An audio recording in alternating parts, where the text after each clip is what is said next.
ପୁରୁଣା ଲେଖାଟିକୁ ଅଭିମାନର ନଈରେ କ୍ରୋଧର ଡଙ୍ଗା କରି ବିସର୍ଜନ କରିଦେଇଥିଲି। ହଠାତ୍ ମୋ ପ୍ରେୟସୀ ପ୍ରିୟତମା ଚେତେଇ ଦେଲେ ଗଳ୍ପରେ ପୁରସ୍କାର ପାଇଲନି ବୋଲି କଷ୍ଟରେ ଲେଖିଥିବା ପାଣ୍ଡୁଲିପିକୁ ନଷ୍ଟ କରିବାର ଅଧିକାର ନାହିଁ। ତାହା ତମର ଅଙ୍ଗେନିଭା ସତ୍ୟ ଘଟଣା। ସେହି ଲେଖାକୁ ଫେରାଇ ଆଣ। ସୌଭାଗ୍ୟବଶତଃ ପାଇଗଲି ସେହି ଲେଖାଟି। ମୋର ପୁନର୍ଜନ୍ମ ଏହି ଘଟଣା କହିଲେ ଅତ୍ୟୁକ୍ତି ହେବ ନାହିଁ। ଓଭରସିଅର ନାଁ ବଦଳି କନିଷ୍ଠ ଯନ୍ତ୍ରୀ। ରାଜ୍ୟ ସରକାରଙ୍କ ଅଧୀନରେ କାର୍ଯ୍ୟରତ ମୁଁ। ଆଜିକାଲି ସରକାରୀ ଚାକିରି କର୍ପୋରେଟ ଚାକିରି ଠାରୁ କଷ୍ଟଦାୟକ। 24 ଘଣ୍ଟିଆ। ରାମନବମୀ ହିନ୍ଦୁମାନଙ୍କର ଶ୍ରେଷ୍ଠ ପର୍ବ। ଦୁର୍ଭାଗ୍ୟବଶତଃ କି ସଇ ଭାଗ୍ୟବଶତଃ କି ସଂଯୋଗବଶତଃ ମୋର ଜନ୍ମଦିନ। ନନା ବୋଉଙ୍କ ପାଖରେ ପହଞ୍ଚିଲି ଶନିବାର ଦିନ। ବୟସ ବଢ଼ିବା ସହ ଜନ୍ମଦିନ ପାଳନ ଫିକା ପଡ଼ିଯାଏ ସଂସାର। ସ୍ତ୍ରୀ ପିଲା ଜଞ୍ଜାଳରେ। ଛୁଆ ବଡ଼ ହେଲା ପରେ ସ୍ତ୍ରୀର ନଜର ହଟିଯାଏ ସ୍ୱାମୀ ଉପରୁ। କେନ୍ଦ୍ରୀଭୂତ ହୁଏ ପିଲାଛୁଆଙ୍କ ଉପରେ। କିନ୍ତୁ ବାପା ମାଙ୍କ ପାଇଁ ପୁଅ ସବୁବେଳେ ଛୁଆ। ତେଣୁ ଟିକେ ଖୁସି ପାଇବା ଆଶାରେ ପ୍ରାଣପ୍ରିୟା ବଦଳରେ ପହଞ୍ଚିଗଲି ନନା ବୋଉଙ୍କ ପାଖରେ। ଚିରାଚରିତ ଖାଦ୍ୟ। ବୋଉ ହାତରନ୍ଧା ପଖାଳ ଆଳୁଭଜାର ସ୍ୱାଦ ସ୍ତ୍ରୀର ମଟନ କଷା ଓ ଚିକେନ ବିରିୟାନୀରେ ନଥାଏ। ଅଙ୍ଗେ ନିଭେଇଥିବା ବ୍ୟକ୍ତି ହିଁ ଉପଲବ୍ଧି କରି ପାରିବ। ତେଣୁ ତ କୁହାଯାଇଛି ଜନନୀ ଜନ୍ମଭୂମିଶ୍ଚ ସ୍ୱର୍ଗଦପି ଗରୀୟସୀ। ମନରେ ଗର୍ବ। ହଁ ମୁଁ କନିଷ୍ଠ ଯନ୍ତ୍ରୀ। ଧୁ ଧୁ ଖରାରେ ବସ୍ କିମ୍ବା ମୋଟର ସାଇକେଲରେ କିଏ ଯିବ ଯେ। ନିଜ କାର୍ ନିଜେ ଚଳାଇ ପହଞ୍ଚିଗଲି ବ୍ରହ୍ମପୁରରେ। ବୋଉର ଗୋଡ଼ ତଳେ ଲାଗୁନଥାଏ।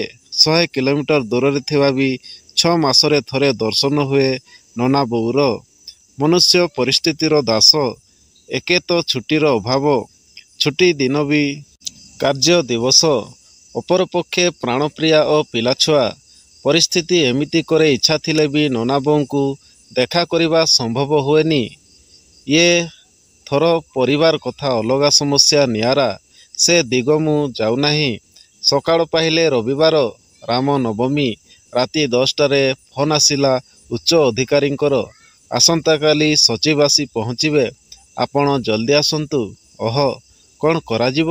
ସରକାରୀ ଚାକିରି, ତା ପୁଣି ପଞ୍ଚାୟତି ରାଜ। ଘଟିକେ ଘୋଡ଼ା ଛୁଟେ।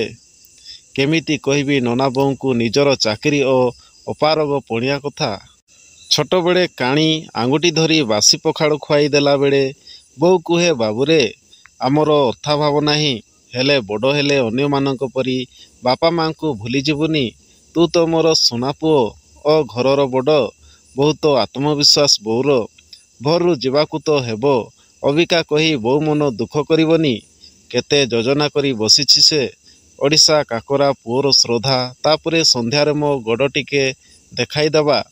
ବିନ୍ଧୁଛି, କାମ କରିପାରୁନି ଇତ୍ୟାଦି। ଥକା ଲାଗୁଛି। ଏପଟେ ଭାରାକ୍ରାନ୍ତ ମନଟାକୁ ନେଇ ବିଛଣା ଉପରେ ଗଡ଼ାଇ ଦେଲି। ବୋଉ ଆସି ଗୋଡ଼ ମୋଡ଼ିବା ଆରମ୍ଭ କଲା। ଚମକି ଉଠିଲି ମୁଁ। ବୋଉଲୋ ମୁଁ ଏତେ ବଡ଼ ହେଲିଣି। ମୁଁ ତୋର ସେବା କରିବା କଥା। ତୁ କ'ଣ ଗୋଡ଼ ମୋଡ଼ୁଛୁ? ବୋଉ କହିଲା ନାରେ ବାପା, ଏତେ ବାଟରୁ ଆସିଛୁ ଥକି ଯାଇଛୁ। ବୋଉକୁ କହିଲି ନାଲୋ ବୋଉ, କ'ଣ କହିବି, କିଛି କରିପାରିଲିନି ତୁମ ପାଇଁ। ହଁ ବୋଉଲୋ, କାଲି ଭୋରରୁ ମୋତେ ଯିବାକୁ ହେବ। ଅଫିସରୁ ଖବର ଆସିଥିଲା। ବୋଉର ଆଖି କୋଣରେ ଲୁହ।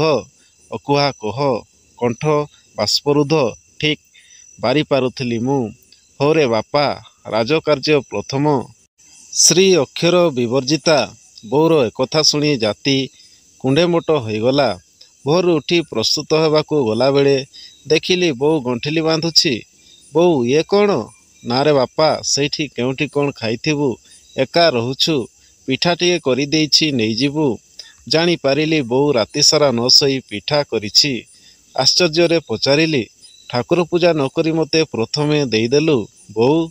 କହିଲା ତୁ ତ ମୋର ରାମଚନ୍ଦ୍ରରେ। ଠାକୁର ତ ପୂଜା ପାଇବେ, ହେଲେ ପୁଅ ମୋର ଭୋକିଲା ଯିବ କି? ଆଖିରେ ମୋର ଲୁହ, ମନେ ମନେ ଦୁଃଖ। ବାହାରିଲି ବ୍ରହ୍ମପୁରରୁ ଗଜପତି। ରାସ୍ତାସାରା ଅଫିସର ଫୋନ୍ କଲ୍। ମନଟା ବ୍ୟତିବ୍ୟସ୍ତ, ଅସନ୍ତୁଳିତ। ଶୀତତାପନୀୟତୀନ୍ତ୍ର ଗାଡ଼ି। ସମୟରେ ପହଞ୍ଚିବାକୁ ହେବ। ନୂଆ କାର୍ ସ୍ପିଡ୍ 120। ବ୍ରହ୍ମପୁରରୁ ଗଜପତି ମଧ୍ୟରେ ଆନ୍ଧ୍ରପ୍ରଦେଶର କାଞ୍ଚିଲି ଗ୍ରାମ। ହଠାତ୍ ଆଗ ଚକଟା ପଙ୍କଚର। କିଛି ଜାଣିପାରୁନଥିଲି ମୁଁ। ଜାଣିଲା ବେଳକୁ ସବୁ ଶେଷ। ଷ୍ଟିଅରିଂ ଘୁରେଇ ଦେଇ ଭିଡ଼ି ଧରି ବସିଲି। ନିଶ୍ଚିତ ମୃତ୍ୟୁକୁ ସମ୍ପୂର୍ଣ୍ଣ ପାଖରୁ ଅନୁଭବ କରୁଥିଲି। ଧଡ଼ ଧଡ଼ ଧଡ଼ ଧଡ଼ 3 ରାଉଣ୍ଡ ପଲଟି ହୋଇ 10 ଫୁଟ ଉଚ୍ଚକୁ ଉଠି ଓଲଟି ପଡ଼ିଲା କାରଟି। ପୁରା ଚୁରମାର। ଜାତୀୟ ରାଜପଥ ଉପରେ ଜନଗହଳି ସାଙ୍ଗକୁ ଲୋକଙ୍କ ଚିତ୍କାର। ଲୋକ ଗୁଡ଼ାଏ କାର୍ ଭିତରେ ମରିଗଲେ ରେ ବାବା। ଭିତରୁ ସର୍ପ ବାହାରିଲା ପରି ଶୋଇ ଶୋଇ ବାହାରିଲି ମୁଁ। ଶରୀରରେ କ୍ଷତଟିଏ ବି ନାହିଁ। ଗାଡ଼ିଟି ଆଉ କିଛି ନଥିଲା। ଅନାଇବାକୁ ବି ଇଚ୍ଛା ହେଉନଥିଲା। ଫୋନ୍ କଲି ସ୍ତ୍ରୀକୁ। ସେପଟୁ ଉତ୍ତର, ଓଃ, ତମେ ତ ମନ ଇଚ୍ଛା ଗାଡ଼ି ଚଳେଇବ। ତମେ ତ ଠିକ୍ ଅଛ। ମୁଁ ଏପଟେ ପୁଅକୁ ପରୀକ୍ଷା ପାଇଁ ପ୍ରସ୍ତୁତ କରଉଛି। ତୁମେ ତୁମ ବ୍ୟବସ୍ଥା କରି ଫେରିଆସ କହି ଫୋନ୍ କାଟିଦେଲା। 2 ଘଣ୍ଟା ଭିତରେ ପୋଲିସକୁ ଖବର ଦେବା, ଗାଡ଼ି ଉଠାଇବା କାର୍ଯ୍ୟ ସମ୍ପାଦନ କରିଦେଲି। ମନଟା ଉଦାସ। ପାଖରେ ପଇସା ନାହିଁ। ବାହାର ଜାଗା। କ'ଣ କରିବି ଭାବି ଭାବି ରାଜରାସ୍ତା ଉପରେ ନଥ୍ କରି ବସିଗଲି।